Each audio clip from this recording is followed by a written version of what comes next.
quand on a Omar Sy, qui à longueur de journée, qui a été vu aux États-Unis, hein, paix à son âme, lui aussi, hein, il a été vu là-bas. Paix à son âme, il est pas mort. Mais il est mort pour la France.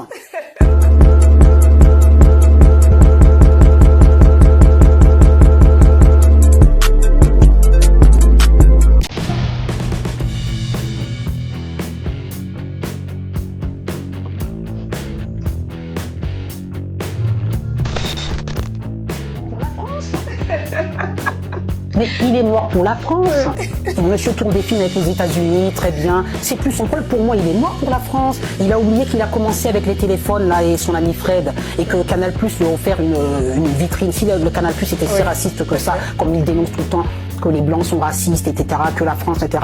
Lui et Madame Jordana, c'est ça. Bon, c'est pareil, elle aussi qui a dit que en France, tous les, je ne sais combien, tous les jours, il y a des Noirs et des Arabes qui se font massacrer dans les commissariats. Vous voyez, Madame Jordana, c'est ça, Jordana, l'actrice. Oui. Toutes ces personnes-là, pour moi, crachent sur la France qui leur a tout donné.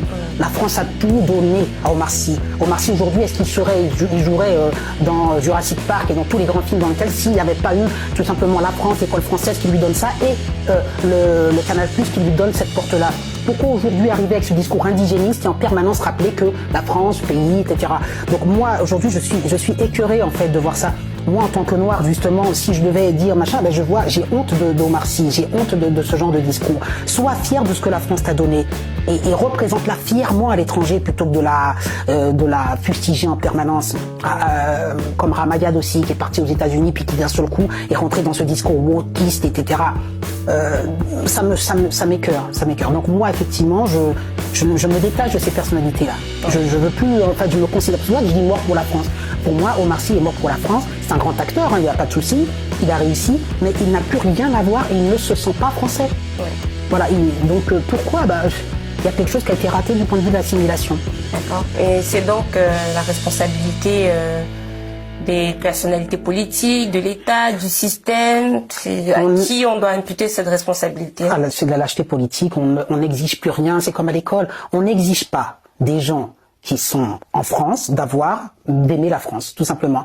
Ça se mérite une nationalité. Moi, je suis né avec, hein, je suis né français et compagnie. Mais si je n'étais pas français, la chance d'être en France et d'évoluer, à un moment donné, il faut lui rendre ça. Il faut aimer la France. Vous avez vraiment l'impression que il aime la France, Omar Sy?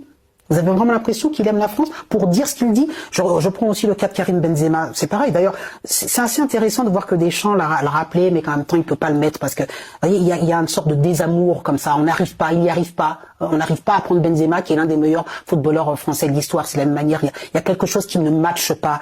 Quand vous regardez les tweets de Benzema, vous avez vu le nombre de tweets qu'il fait contre la France? Il y a toujours des sous-entendus dans ces tweets. Vous n'avez pas à me dire que Benzema se sent français. Dans toutes ses revendications, il y a un côté, voilà, moi je ne me sens pas français. Et il rejette la France. Donc après, ils se plaignent d'être persécutés, ou ils se plaignent qu'on ne les accepte pas. Mais je pense que la France aurait pleinement accepté Benzema si Benzema s'était senti français.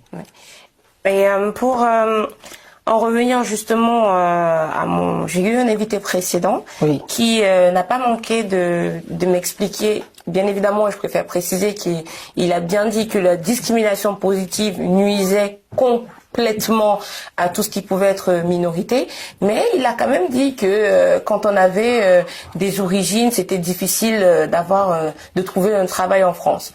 Est-ce que vous partagez finalement ce point de vue-là? Alors c'est une très bonne question. J'ai eu souvent des réflexions comme ça de la part de personnes qui étaient noires de peau comme moi, en me disant tu sais pour nous c'est compliqué, il faut ceci cela. J'apprécie pas ce discours. Je suis pas pour la discrimination positive. Je vais vous dire pourquoi. Parce qu'il entretient une idéologie victimaire. J'ai pas répondu à cette personne. Je me rappelle, c'était dans une réunion où on était dans un dîner et c'était au thème de l'Afrique, etc. Et j'étais très content d'être là. Donc il y avait que des personnes d'origine africaine. Enfin, c'est une anecdote que je raconte. Hein. Et il me disait oui, j'entends que tu voudrais monter une affaire là, etc. Eh bien voilà, je vais te faire rentrer dans un truc parce que tu sais que pour nous, on pourra jamais acheter ici. Ils nous acceptent pas. Donc voilà, on est en tant que communautaire. Nous on a des plans. Si tu veux, tu rentres dans notre communauté et on va pouvoir te faire acquérir. Enfin, en tout cas, te faciliter pour. J'ai pas répondu, j'ai dit oui, je voulais pas le contrarier, mais il connaissait pas ma vie, et s'il connaissait ma vie, il saurait que je suis propriétaire d'un centre médical de 240 mètres carrés à Paris, que je l'ai acheté, que j'ai pu le faire. Et pourquoi? Parce que dans mon logiciel, je vous dis, je ne me vois pas noir. Donc, si vous vous voyez noir et si vous mettez ça en avant, effectivement, dans le reflet, on va vous renvoyer ça. Ouais. Moi, aujourd'hui, je veux surtout pas de discrimination positive. Oh là là, surtout pas. Ça voudrait dire qu'on mettrait, d'ailleurs, Christine Kelly en a parlé récemment sur CNews, hein, il y a eu un truc au sujet de la discrimination positive de la ministre de la Culture. Oui, qui veut embaucher sous le...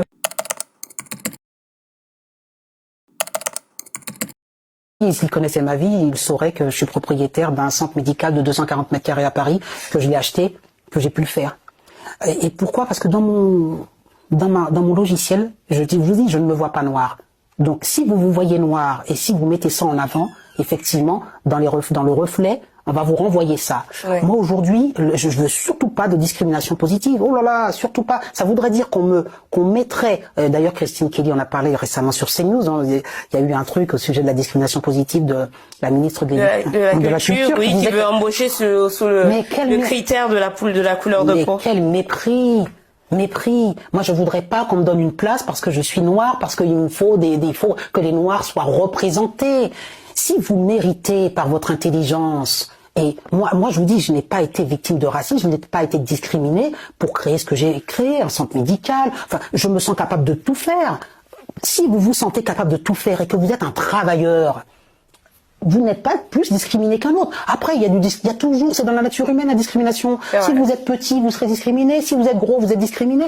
Moi, je ne fais pas une affaire de la discrimination par rapport au racisme. Oui, j'ai dû être discriminé dans ma vie par rapport à ma couleur de peau. Mais j'en ai même pas conscience tellement je ne polarise pas là-dessus.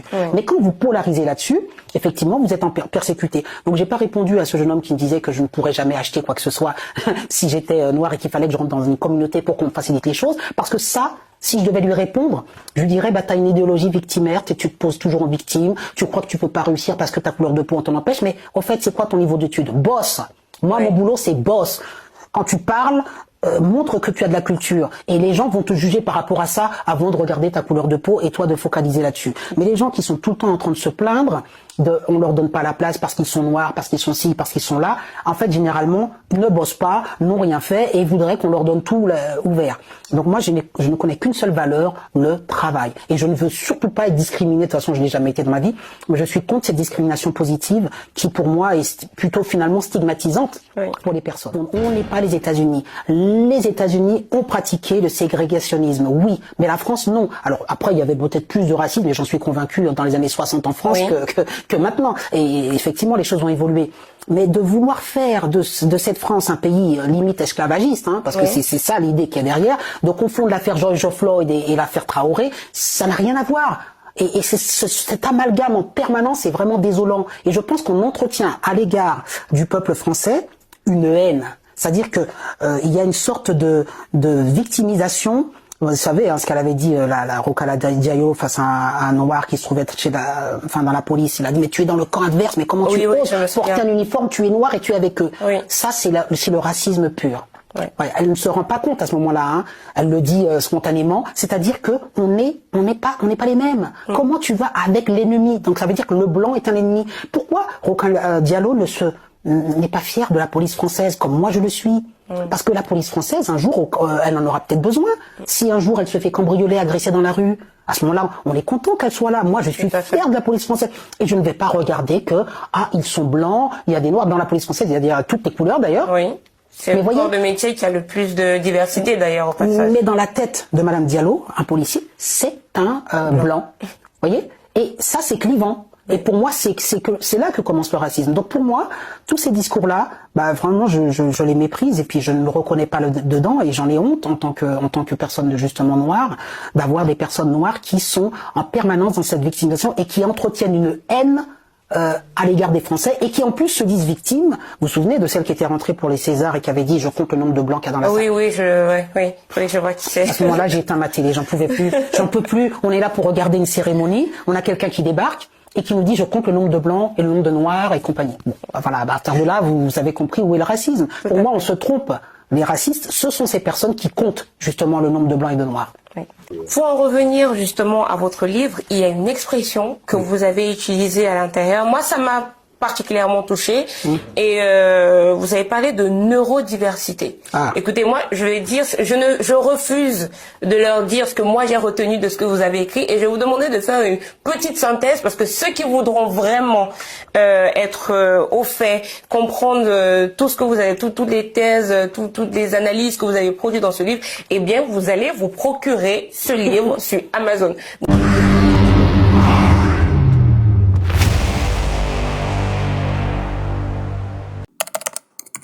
Vous parlez des mots que ces stars-là ont utilisés qu'on n'oubliera jamais. Est-ce que vous pouvez nous en dire plus? J'ai écrit ce livre effectivement parce que, comme vous tous, quand j'allume la télé le matin, j'entends des mots de la part de certains médias, certains politiciens.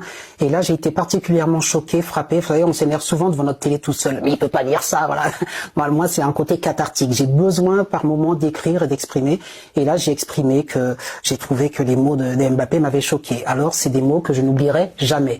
C'est-à-dire, quand il a parlé de Naël, il a parlé effectivement d'un petit ange. Tout le monde a retenu cette expression, et je trouve qu'il y a des expressions comme ça qui restent collées à certaines personnalités. Elles se rendent pas compte, mais comme je dis à Kylian Mbappé à travers ce livre, votre ange vous poursuivra. Je lui dis, je pense que c'est quelque chose que l'on n'oubliera pas. Là, aujourd'hui, on est en 2023 et on a tendance à penser que c'est passé comme lettre à la poste.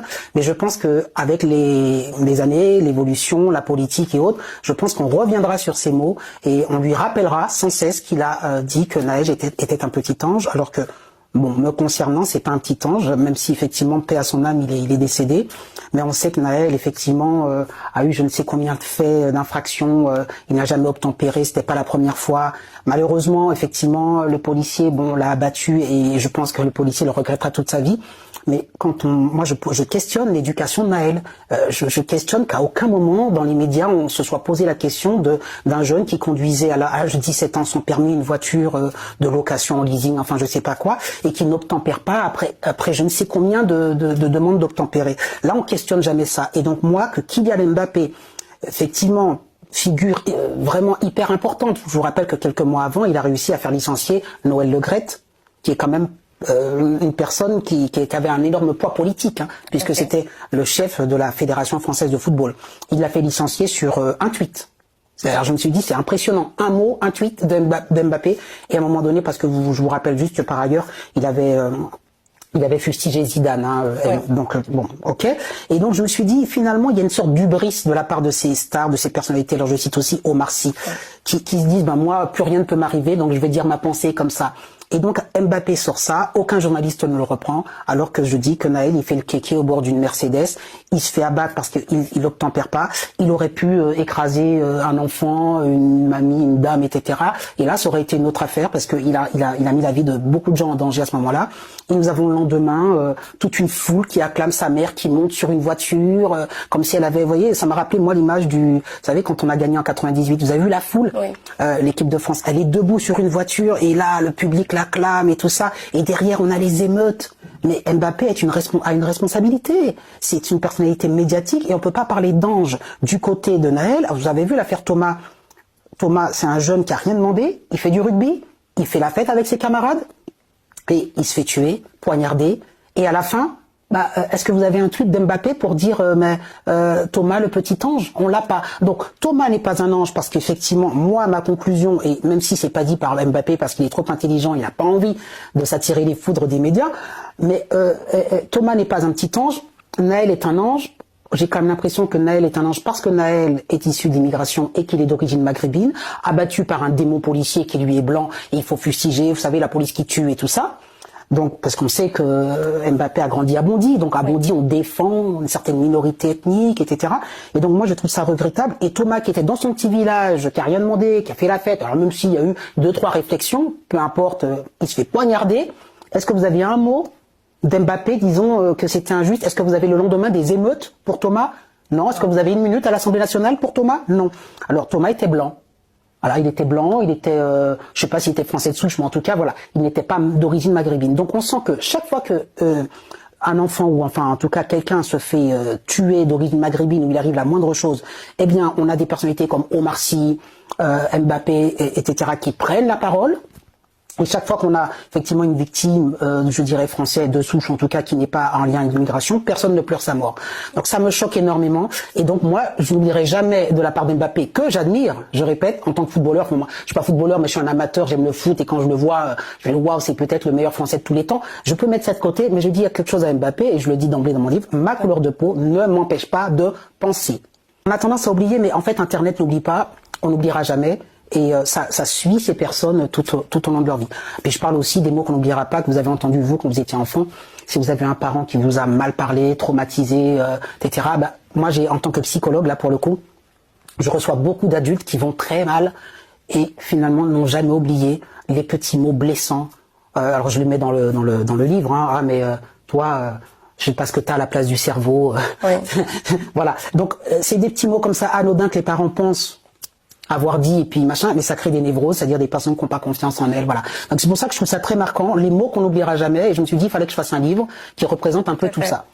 Et vous dites d'ailleurs à ce propos, je vous cite dans votre livre, page 13, vous dites « Je pense avec regret qu'il n'a pas su se défaire du complexe de ses ancêtres pour devenir un vrai Français. » Eh oui. Qu'est-ce qu'un vrai Français? Et je suis triste de devoir le dire de la part d'Mbappé, qui porte le maillot de l'équipe de France, et bon, qui est né, qui a grandi à Bondy, enfin... Ça me désole de devoir le dire, mais j'ai l'impression qu'il y a une forme de complexe, qu'on est tout le temps là dans une pensée indigéniste, de dire voilà, le français, le colon, il faut lui rappeler qu'il est méchant, qu'il a une dette à payer envers l'Afrique, et ça me dérange beaucoup dans le discours d'Mbappé. Pour moi, un vrai Français, c'est quelqu'un qui est fier d'être Français, qui est pas là tout le temps à ressasser l'histoire. De toute façon, aucune nation n'est fière forcément, en tout cas n'a bien fait les choses. On a tous, que ce soit la France, que ce soit l'Algérie, tout le monde a effectivement son sac à porter. Mais de là à fustiger systématiquement la France et ne pas être fier de son pays, c'est problématique pour quelqu'un qui porte le maillot de l'équipe de France, qui nous fait tous rêver, et qui entend l'hymne national et qui se fait récompenser par Emmanuel Macron. En tout cas, certaines personnes disent qu'il est pote avec Macron. Mais ce que je veux dire en tout cas, c'est que il doit porter haut et fièrement les couleurs de l'équipe de France et être fier d'être français. Et pour moi, à travers ce tweet concernant Naël, eh bien là, il nous montre finalement qu'il est toujours dans une sorte de dichotomie entre les blancs, les noirs, les policiers blancs qui tuent, les arabes, et ce vieux discours, d'ailleurs je l'ai aussi entendu de la part de Jules Koundé, qui a dit c'est toujours aux mêmes qu'arrive le fait de se faire tuer quand ils commettent des erreurs, et comme sous-entendu les mêmes c'est les noirs et les arabes, et donc contre les blancs qui tuent les noirs et les arabes. Et quand on est français, moi je me sens très français, je suis né à Paris 19e, eh bien, je vais vous dire un truc, une confidence, ça peut être choquant, mais je ne me vois pas, je ne me vis pas noir. C'est-à-dire que je ne fais pas la distinction quand j'arrive dans une pièce, je ne compte pas le nombre de blancs, le nombre de noirs. Voilà, je peux dénoncer aussi bien que Thomas a été injustement abattu, enfin tué d'un coup de couteau, aussi bien que Naël. Je ne vais pas regarder quelle est la couleur de la peau de la victime pour la défendre. Oui. Quand on est français, je crois qu'on ne se vit pas selon une ethnie ou autre, on se vit français. Et j'ai pas l'impression que Mbappé, Jules Koundé, enfin tous ceux que j'ai cités dans ce livre, se vivent comme de vrais citoyens français. Et justement, vous parliez dans votre livre d'une France finalement qui s'affronte, c'est-à-dire des minorités qui se sont limite recroquevillées entre elles contre tout ce qui n'est pas justement minorité, il faut le dire, blanc.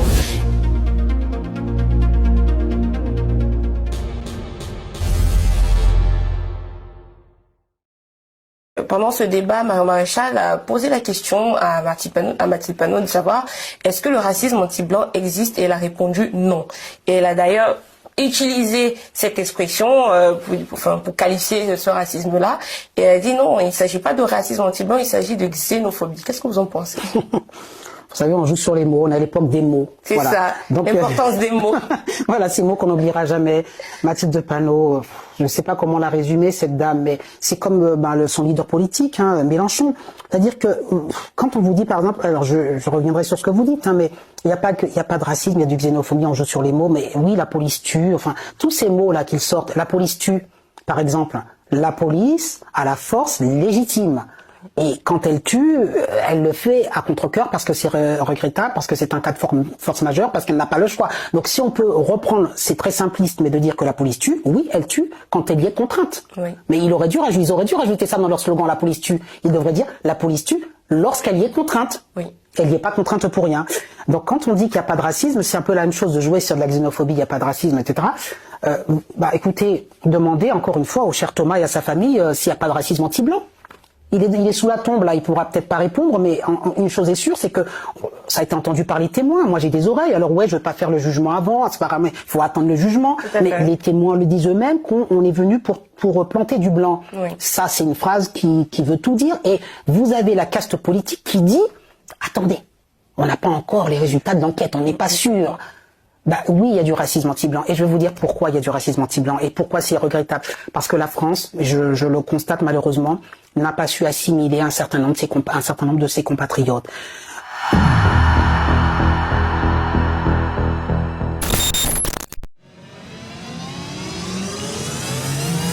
Pour revenir au propos de Macron dans votre livre, vous dites bien que Macron aussi a des mots, sauf que lui, il est dans un gant de velours. Il passe son temps à caresser les Français dans le sens du poil. Et vous impliquez également le rôle des médias, parce que entre Macron qui a des mots doux et les médias qui essayent, à votre sens, de trafiquer la réalité, vous vous dites que il y a quand même, en tout cas, ce combo-là crée une espèce de lâcheté au sein même de la société française. En d'autres termes, les Français ne sont plus, préfèrent, on va dire, le discours de douceur de Macron, un discours mielleux, plutôt qu'un discours, comme vous l'avez dit tout à l'heure, d'autorité et de repère.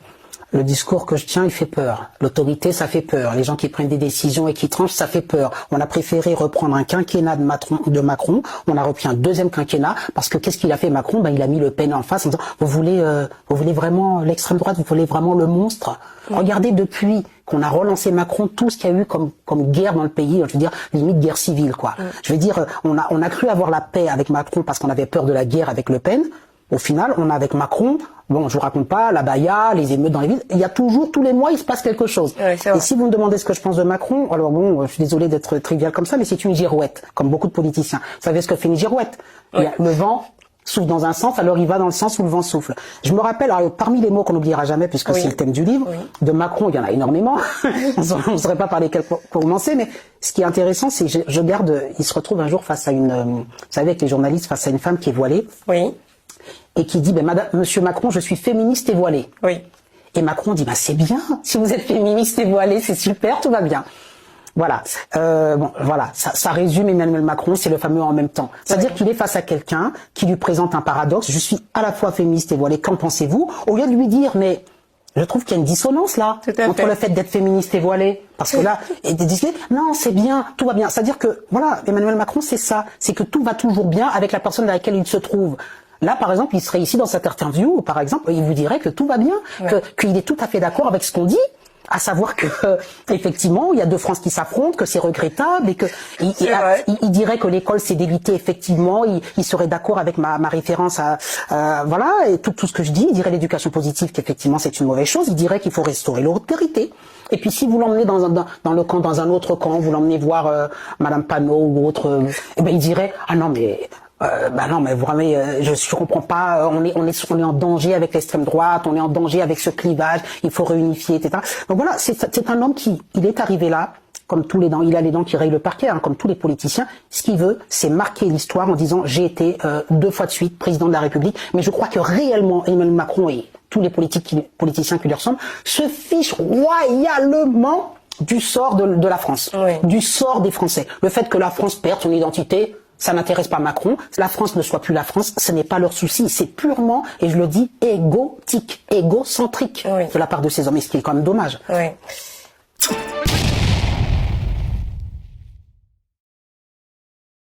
Ce que moi j'ai retenu, c'est à la page 35. Alors, c'est la métaphore de la résilience. Pas surpris, hein? Alors, ce que j'ai retenu, c'est que faire d'un accident, c'est-à-dire entre parenthèses une poterie cassée, un chef-d'œuvre de grande valeur. Voir au-delà de l'échec, le transformer en quelque chose de beau, d'utile. Ce bol aux fêlures dorées représente tout cela. Ça représente simplement la valeur de la fêlure. C'est-à-dire qu'on peut effectivement avoir des échecs, mais ça ne détermine pas les échecs, les obstacles, tout ce qu'on traverse dans la vie ne détermine pas qui on est, encore moins le résultat de ce qu'on espère être. J'ai bien retenu là. La résilience de Boris Cyrulnik, c'est un peu ce que j'ai voulu dire là. Alors si je peux enchaîner et conclure, mais si je veux conclure, je vais rester là-dessus pour dire que ce qui est intéressant dans cette métaphore, alors déjà ce qui est intéressant aussi, c'est de savoir que vous savez, c'est très court ce que vous avez lu, et il y a des petites pensées comme ça très courtes, mais évidemment ça pourrait être développé, et je l'ai pas développé pour que les lecteurs débattent entre eux, réfléchissent, voilà. J'aurais pu développer. Donc là, je vais développer. Donc la résilience de Cyrulnik, c'est, je sais pas si vous savez, mais ça vient de la propriété des métaux, c'est-à-dire qu'un métal que vous tordez selon ce que ce soit de l'acier, du plomb et autres, a une capacité à retrouver sa forme initiale. Oui. C'est ça la résilience, et que tous les métaux sont pas résilients de la même façon. Par exemple, l'alu revient beaucoup plus facilement, et vous le savez. Hein, bon. Donc en fait, les humains, pareil, on n'a pas tous la même résilience. C'est-à-dire qu'en gros, quand on subit un traumatisme, c'est-à-dire on a été, dans le livre, j'en parle beaucoup, hein, on nous a dit des mauvais mots, on a eu des abus sexuels, on a eu plein de choses. En fait, tous les humains n'ont pas la capacité de retrouver leur forme initiale. Certains y arrivent, ce qui est beau. Mais ce que je dis, c'est que ces fêlures-là peuvent être une force et une beauté. Et moi, ce que je vois parmi mes patients, souvent, c'est de voir des grosses différences et de se dire, qu'est-ce qui explique ça? Alors ça, c'est hyper intéressant. C'est-à-dire que des patients qui ont vécu à peu près les mêmes traumatismes, l'un peut être résilient et garder même un côté positif et autres, et puis l'autre peut être dans la rancœur, dans l'aigreur, dans la haine, et ça. Et pour revenir justement aux personnalités dont on parlait, Omar Sy et compagnie, des Omar Sy qui sont nés en Afrique, qui sont venus en France, il y en a plein, mais qui eux n'ont pas cette haine contre la France. Et oui, et qui eux adorent la France et qui sont parfaitement intégrés. Donc qu'est-ce qui fait la différence entre les êtres? On a des fois les mêmes vécus et on prend des chemins complètement différents. Et ça vous est arrivé d'être face à quelqu'un de haineux, d'aigri, de machin, de rancunier, de machin, et puis quelqu'un qui voit tout positivement et tout. Les deux ont vécu les mêmes épreuves. Qu'est-ce qui fait que pour l'un c'est devenu une aigreur en permanence et l'autre du positif et les personnes dépassent. En fait, c'est assez ça la psychologie. C'est assez mystérieux. Donc pas tout, voilà. Donc dans ce livre, il y a un peu de tout ça, mais surtout c'est ce que je voulais, c'est que les gens puissent retrouver à travers les mots qu'on n'oubliera jamais leur propre vécu et qu'ils puissent se dire, moi, qu'est-ce qui m'a marqué? Quels sont, d'ailleurs, je questionne au début, j'ai dit quels sont les mots que moi je n'oublierai jamais? Questionnez-vous là-dessus. Qu'est-ce qui vous a marqué? Et donc finalement, ça vous aide à avancer, de vous dire, moi, on m'a dit ça. Moi, à un moment donné, je parle très peu de moi dans les livres. À un moment donné, je fais une citation me concernant d'un mot que j'oublierai jamais, même si j'ai gardé aucune rancœur, du coup, envers la personne. Mais c'est un mot qui est marquant, c'est que j'étais dans un collège surveillant. Et à un moment donné, je demandais, est-ce que je peux partir arriver plus tôt pour partir plus tôt, parce que je fais mes cours de psycho à la fac. Et la CPE m'a dit, mais toi, tu crois que tu vas devenir psychologue, toi? Voilà, vous voyez, ces mots-là, je les oublierai pas, parce que je dirais pas que ça m'a motivé, parce qu'au moment où elle me dit ça, moi, j'étais convaincue que je le saurais. Je n'ai jamais douté de moi une seconde. Mais vous voyez, il y a des mots comme ça. Reste. Vous dites, c'est quand même dingue. Voilà, chacun dans notre vie, on a tous eu des mots d'un conjoint, d'un parent qui nous a marqué, et peut-être même de personnalités comme Mbappé qui nous marquent. Et c'est pour ça que là, j'ai écrit ce livre et que je me suis dit que j'espère que chacun trouvera les mots qu'il n'oubliera jamais à travers le livre. Eh bien, nous sommes ravis de vous avoir reçu. Merci. Et on vous donne d'ailleurs un prochain rendez-vous. Et voilà, parvenu au terme de cet entretien, je vous représente le livre, Ces mots qu'on n'oubliera jamais, de Jean-Luc Robert, auto-édition, à retrouver sur Amazon. D'ailleurs, on vous mettra le lien en description et vous pourrez vous le procurer. Et je vous dis, à très vite pour un prochain épisode. Et c'est un bisou. Merci à toi.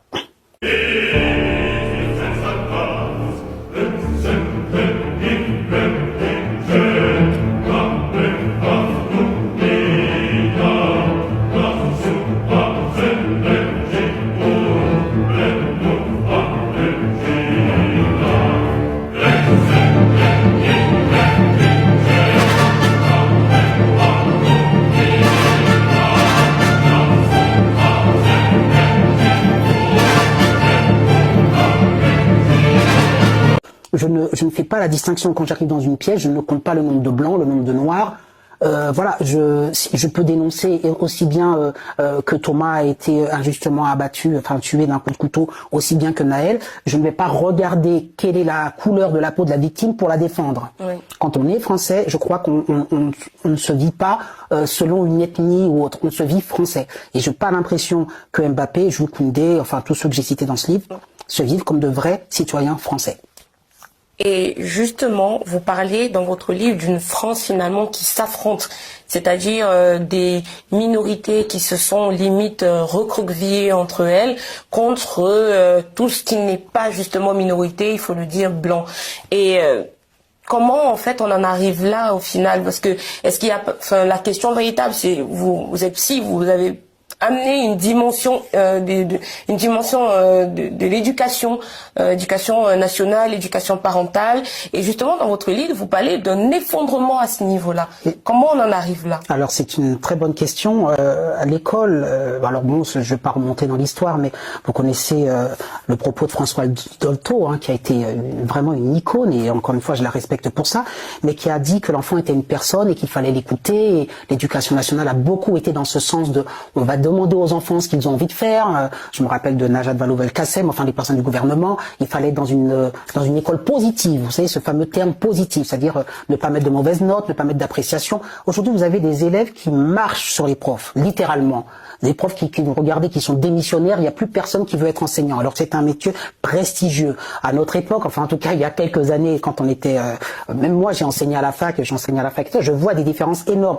Les élèves sont en permanence dans des revendications et ne respectent plus ce qu'on leur enseigne. Ça part de là, vous avez vu ce qui s'est passé à la rentrée avec la baya, mais je veux dire, ça n'a pas sa place à l'école.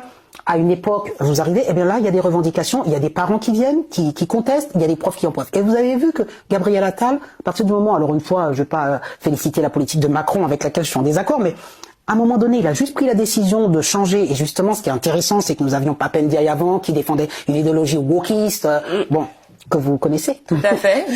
Et qui défendait ça, et qui n'arrivait pas à se prononcer sur la baya, parce que la baya était un vêtement, enfin, voilà, il était toujours dans ce genre de entre-deux, en même temps de Macron. Ouais. Vous avez mis Gabriel Attal, qui a été jusqu'à faire venir, alors ça très symboliquement, mais des policiers au sein d'une classe, pour enlever un harceleur, qui a dit stop à la baya, je l'ai entendu ce matin dire, Gabriel Attal, qu'il y avait des jeunes filles musulmanes qui remerciaient l'éducation nationale, et notamment Gabriel Attal, d'avoir pris cette décision, car elles se disent, enfin, je ne suis pas obligée de porter la baya partout. Ça veut dire que quelque part, à partir du moment où vous prenez des décisions politiques, vous libérez la parole et vous libérez les gens. Et aujourd'hui, vous me demandez comment on en est arrivé là, deux France qui s'affrontent, mais quand on ne peut plus évoquer un sujet, on ne peut plus évoquer Jésus, le catholicisme, etc. Bon, ils le disent tout le temps dans les médias. Enfin, je veux dire, dès qu'on évoque ces sujets-là, on a des jeunes qui se lèvent, qui se braquent et qui vont dire à leurs parents qu'on leur a parlé de ça récemment. Il y a eu, je crois, un scandale avec l'histoire des tableaux, vous savez, où il y a eu des nus. Il y a eu des personnes, parce que par rapport à leur religion, faut pas leur montrer de nus, qui se sont insurgés, qui vivent ça comme une provocation. En fait, avec cet entrisme-là actuellement à l'école, mais il n'y a pas que cet entrisme-là, il y a l'entrisme LGBT, enfin, on peut en parler. Eh bien, on a finalement des enseignants qui reculent et qui n'osent plus rien dire. Donc aujourd'hui, même si encore une fois ça a été nié, les émeutes d'après Naël, c'était cette seconde France qui affrontait l'autre. Oui. C'est toujours la même chose. Alors évidemment, on a tenté de nous dire qu'il y avait des noms français dans les personnes qui avaient agressé, mais les gens sont pas dupes. Et juste pour revenir sur le tweet que moi j'ai fait, la réponse que j'ai fait à Mbappé, j'ai posté ça sur LinkedIn et c'est là que ça m'est venu l'idée d'écrire ce livre. J'étais surpris de voir 400 000 personnes, les milliers de personnes qui me disaient « Ah, merci de dire ça, je suis tellement content, vous dites ce qu'on pense tout bas ». C'est-à-dire que les gens, avec cela, ont peur de dire. Parce qu'évidemment, en disant ça, je vais être assimilé à l'extrême droite, enfin tout ce que je vous dis. Donc les gens ont peur de dire leurs pensées. Et le fait que je dise, mais non, Naël n'était pas un ange, les gens me disaient merci. Mon LinkedIn a explosé, j'arrivais même pas à répondre. J'étais surpris, moi. Je me suis dit, mais qu'est-ce qui fait ça? Est-ce que c'est l'affrontement de deux France? Oui. Est-ce que c'est... Donc voilà, les gens ont énormément besoin. Et encore une fois, puisqu'on est dans l'actualité, vous avez vu la loi sur l'immigration, elle ne passe pas parce que apparemment, énormément de gens au gouvernement estiment que cette loi est une fausse loi qui ne règle pas les problèmes parce qu'ils veulent des décisions plus tranchées. Donc vous voyez, il y a ce que les politiciens veulent, décident, et il y a ce que le peuple français veut. Et il n'y a pas de référendum parce qu'on a peur de savoir ce qu'ils pensent. Voilà. Donc on est vraiment là-dedans. Donc pour résumer, si vous me demandez d'où ça vient, moi je dirais que c'est de la lâcheté, 40 ans de lâcheté dans l'éducation nationale, dans le fait qu'on n'ose plus imposer les choses aux enfants. L'école de la République, c'est comme ça. On arrive habillés, on est tous égaux de la même façon. Il n'y a pas à discuter et on nous enseigne un enseignement et c'est pas aux élèves de décider qu'on ne leur enseigne pas, qu'on n'a pas à leur montrer de tableaux de nus, enfin bon, ou qu'on n'a pas à leur montrer. C'est pas aux élèves de faire l'éducation. Et je pense que si on reprenait les choses dans le juste fil droit de ce qui doit être, et qu'on remettait l'enseignant au cœur de la classe avec son autorité, vous savez, rétablir son autorité. Vous savez, un deuxième livre que j'ai écrit qui parle de l'éducation positive. Oui. Alors je ne veux pas faire un faux sujet, un hors sujet, mais tout est là-dedans. L'éducation positive, c'est l'enfant qui décide et on veut toujours savoir avec lui ce qu'il pense et de lui donner, de consulter. Ok, mais à un moment donné, c'est qui l'adulte, c'est qui a l'autorité. Si vous laissez croire à un enfant que lui sait, que lui sait ce qui est bon pour lui, alors je vous assure, ça va être le bordel en classe. Et c'est ce qui se passe d'ailleurs. Donc moi aujourd'hui, il faut vraiment revoir complètement. De toute façon, on n'attend plus rien de Macron, même si il a mis Gabriel Attal qui a pris des décisions un peu dures là récemment.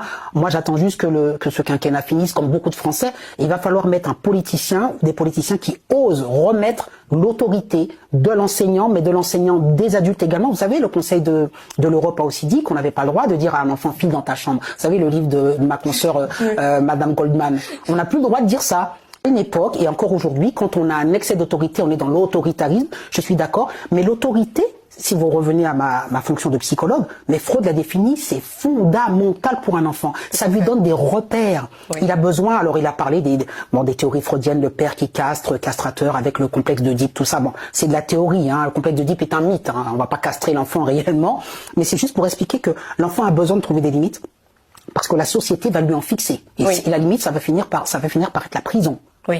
Et je reviens sur Naël, excusez-moi, encore une fois, on n'a pas le droit on ne veut pas questionner parce que la mère est en deuil, mais moi je questionne, j'ai envie de questionner les limites qu'a pu poser la mère de Naël à son enfant. À un moment donné, quand la police vous dit, je ne sais combien de fois d'obtempérer, quand vous en êtes à votre, je ne sais combien de faits, de voitures volées ou de pas volées, enfin en tout cas de conduite sans permis, où on vous a arrêté, je crois 14 fois, il a eu des faits avant, mais qu'à un moment donné, ça veut dire qu'à un moment donné, les limites, vous ne les entendez pas. Et qui donne les limites à l'enfant? La famille, les parents. Donc il est là le problème.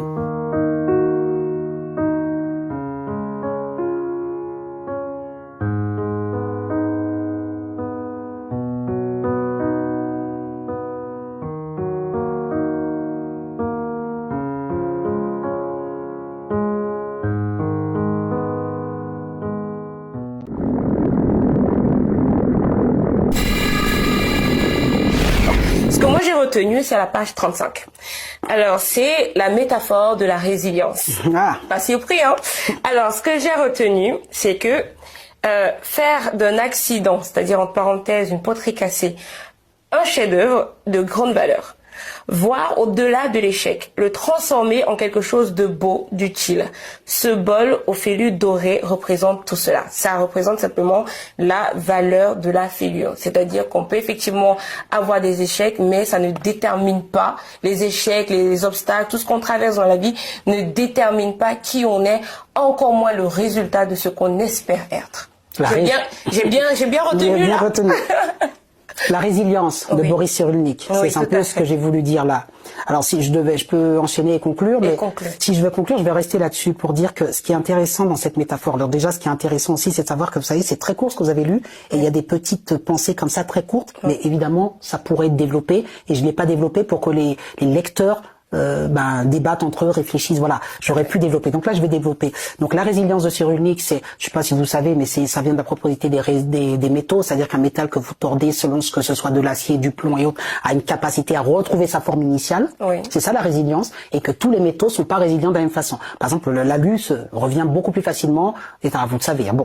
Donc en fait, les humains, pareil, on n'a pas tous la même résilience. C'est-à-dire qu'en gros, quand on subit un traumatisme, c'est-à-dire on a été, dans le livre, j'en parle beaucoup, hein, on nous a dit des mauvais mots, on a eu des abus sexuels, on a eu plein de choses.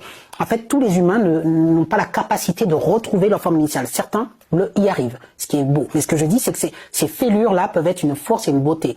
Et moi, ce que je vois parmi mes patients, souvent, c'est de voir des grosses différences et de se dire, qu'est-ce qui explique ça? Alors ça, c'est hyper intéressant. C'est-à-dire que des patients qui ont vécu à peu près les mêmes traumatismes, l'un peut être résilient et garder même un côté positif et autres, et puis l'autre peut être dans la rancœur, dans l'aigreur, dans la haine, et ça. Et pour revenir justement aux personnalités dont on parlait, aux Marcy et compagnie, des Marcy qui sont nés en Afrique, qui sont venus en France, il y en a plein, mais qui eux n'ont pas cette haine contre la France. Et oui, et qui eux adorent la France et qui sont parfaitement intégrés. Donc qu'est-ce qui fait la différence entre les êtres? On a des fois les mêmes vécus et on prend des chemins complètement différents. Et ça vous est arrivé d'être face à quelqu'un de haineux, d'aigri, de machin, de rancunier, de machin, et puis quelqu'un qui voit tout positivement et tout. Les deux ont vécu les mêmes épreuves. Qu'est-ce qui fait que pour l'un c'est devenu une aigreur en permanence et l'autre du positif et les personnes dépassent. En fait, c'est assez ça la psychologie. C'est assez mystérieux. Pas tout, voilà. Donc dans ce livre, il y a un peu de tout ça, mais surtout c'est ce que je voulais, c'est que les gens puissent retrouver à travers les mots qu'on n'oubliera jamais leur propre vécu et qu'ils puissent se dire, moi, qu'est-ce qui m'a marqué? Quels sont, d'ailleurs, je questionne au début, j'ai dit quels sont les mots que moi je n'oublierai jamais? Questionnez-vous là-dessus. Qu'est-ce qui vous a marqué? Et donc finalement, ça vous aide à avancer, de vous dire, moi on m'a dit ça. Moi, à un moment donné, je parle très peu de moi dans les livres. À un moment donné, je fais une citation me concernant d'un mot que j'oublierai jamais, même si j'ai gardé aucune rancœur du coup envers la personne. Mais c'est un mot quand même marquant, c'est que j'étais dans un collège surveillant. Et à un moment donné, je demandais, est-ce que je peux partir arriver plus tôt pour partir plus tôt, parce que je fais mes cours de psycho à la fac. Et la CPE m'a dit, mais toi, tu crois que tu vas devenir psychologue, toi? Voilà, vous voyez, ça, ces mots-là, je les oublierai pas, parce que je dirais pas que ça m'a motivé, parce que au moment où elle me dit ça, moi, j'étais convaincue que je le saurais. Je n'ai jamais douté de moi une seconde. Mais vous voyez, il y a des mots comme ça. Reste. Vous dites, c'est quand même dingue. Voilà, chacun dans notre vie, on a tous eu des mots d'un conjoint, d'un parent qui nous a marqué, et peut-être même de personnalités comme Mbappé qui nous marquent. Et c'est pour ça que j'ai écrit ce livre et que je me suis dit que j'espère que chacun trouvera les mots qu'il n'oubliera jamais à travers le livre. Eh bien, nous sommes ravis de vous avoir reçu. Merci. Et on vous donne d'ailleurs un prochain rendez-vous. Et voilà, parvenu au terme de cet entretien, je vous représente le livre, Ces mots qu'on n'oubliera jamais, de Jean-Luc Robin, auto-édition, à retrouver sur Amazon. D'ailleurs, on vous mettra le lien en description et vous pourrez vous le procurer. Et je vous dis, à très vite pour un prochain épisode. Et c'est un bisou. Merci à toi.